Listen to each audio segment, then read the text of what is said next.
bersama dengan Persatuan Penduduk Taman Mas hari ini telah menganjurkan satu program di mana dalam program ini ia lebih berbentuk kepada program berjumpa dengan masyarakat tempatan untuk mengetahui lagi masalah mereka dan mencari satu ruang untuk penyelesaian bagi masalah mereka. Selain itu, kami juga telah mengambil inisiatif. Inisiatif itu datangnya daripada Persatuan Penduduk Taman Mas untuk memberi satu kelas tambahan percuma kepada pelajar-pelajar miskin. Dan sumbangan telah disalurkan oleh pihak Datuk Lee Kuan Yew, pihak saya dan pihak penduduk Taman Mas.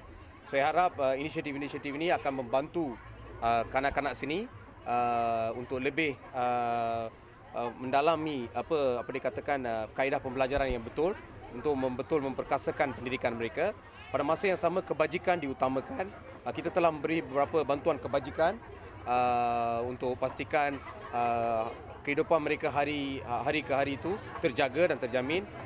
Ini merupakan satu program permulaan bagi penduduk Taman Mas.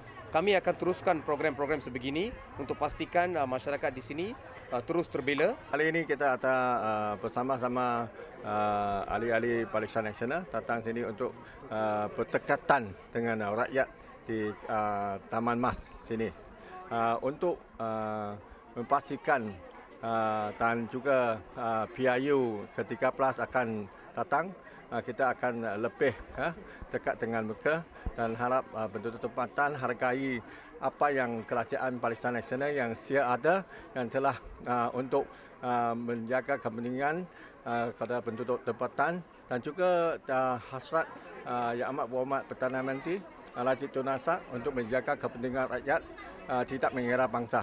Dan saya ada keyakinan rakyat dan penduduk tempatan akan lebih faham Kerajaan Parisan Nasional yang telah menyampaikan banyak subsidi untuk mereka.